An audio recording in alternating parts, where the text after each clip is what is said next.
الله على محمد صلى الله عليه وسلم. Ya, jadi itu yang paling berat ketika ditimbang.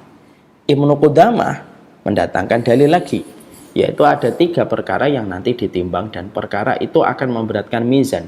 Hampir-hampir mizan itu tidak kuat untuk memikul pahala dan masa berat dari 3 amal ini. Apa itu? 3 pahala yang memiliki masa berat yang sangat kuat sampai mizan hampir tidak kuat untuk memikul dan menanggungnya. Kata Ibnu Qudamah, salah satu amal la tuzanu bihil mizan. Sesungguhnya ada 3 amal yang ketika ditaruh di dalam mizan yang seberat dan lebih luas daripada langit dan bumi, ternyata kalau 3 amal ini diletakkan di atasnya, maka hampir-hampir mizan itu menjadi ambruk karena beratnya menanggung masa berat dari 3 amal. Apa 3 amal itu? 1, pahala ketika amalan ketika di bulan Ramadan diterima sama Allah. Itu kalau ditimbang di dalam mizan itu berat sekali. Mizan itu menanggung beratnya masa dari amalan yang diterima di bulan Ramadan. Ya kan?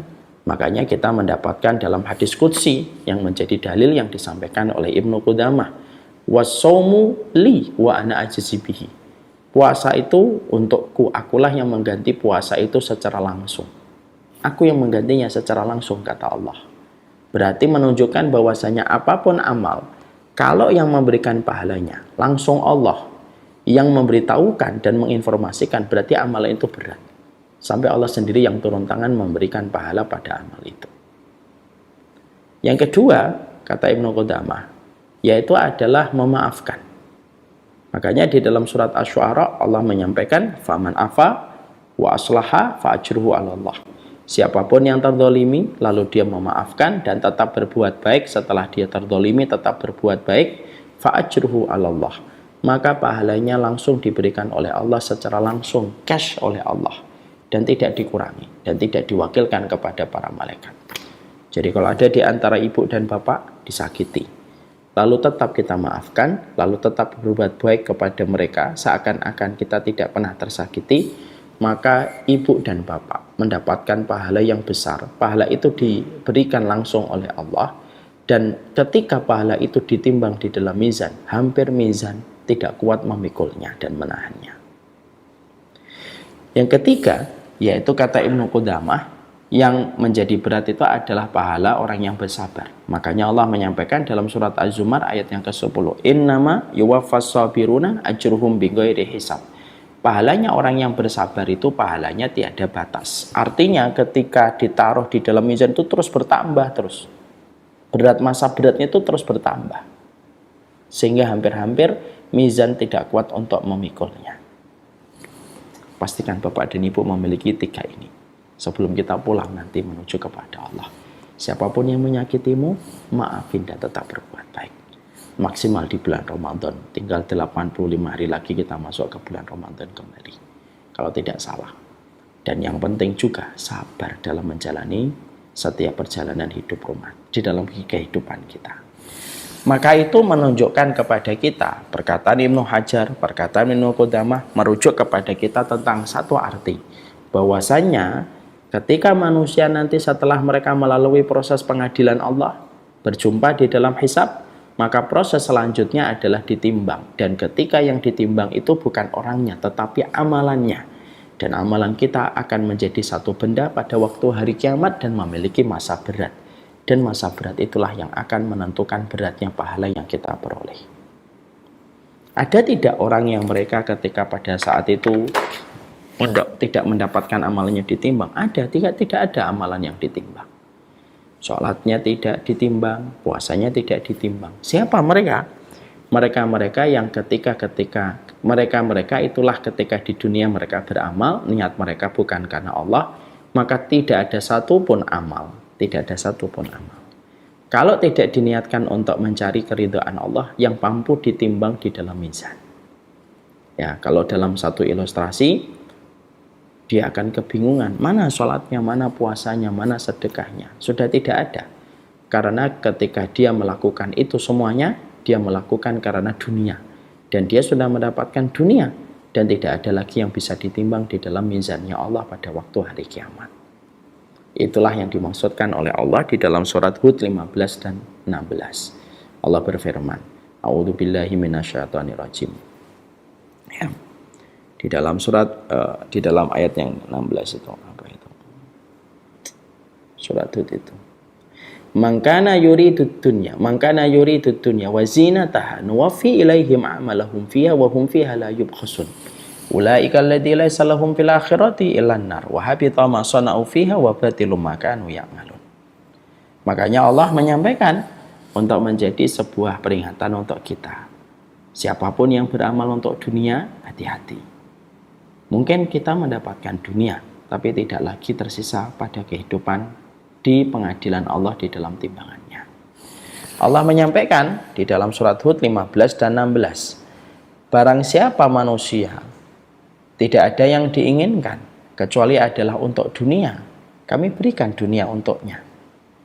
Kami berikan dunia untuknya, kami sempurnakan dan tidak sama sekali dikurangi, sesuai dengan niat yang dia inginkan. Tapi ulaika alladzi laisa lahum fil akhirati illan nar.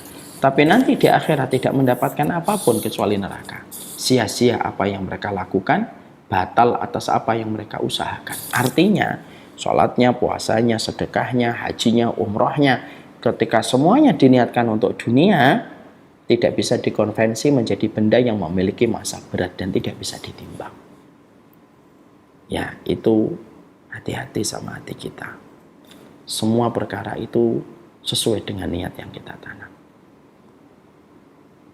Makanya semoga kami para dai berdakwah semata-mata karena Allah. Setiap komunitas-komunitas yang bergerak di dalam dakwah semuanya karena Allah. Tergelincir niat sedikit saja, tidak ada yang tersisa di dalam mizan yang bisa ditimbang dari amalan kalau sudah tercampuri dengan niat selain Allah. Yang paling berat dalam perjalanan dakwah, sudah ratusan kali saya menyampaikan, yang paling berat dalam perjalanan dakwah bukan menghafalkan dalilnya, bukan menghafalkan hadisnya, tapi yang paling berat dalam perjalanan dakwah itu adalah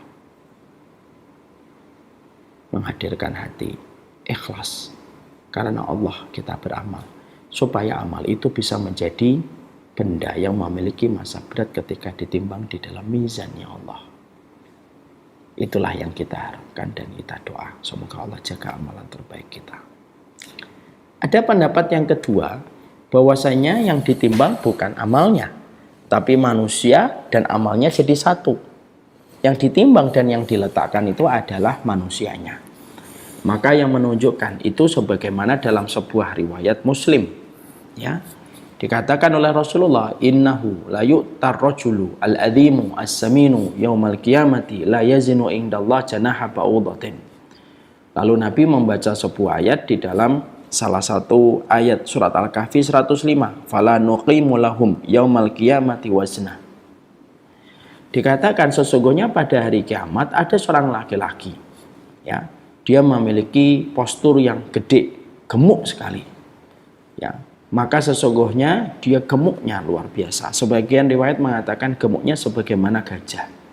Tapi ketika dia ditimbang oleh Allah, maka beratnya tidak lebih dari seekor nyamuk.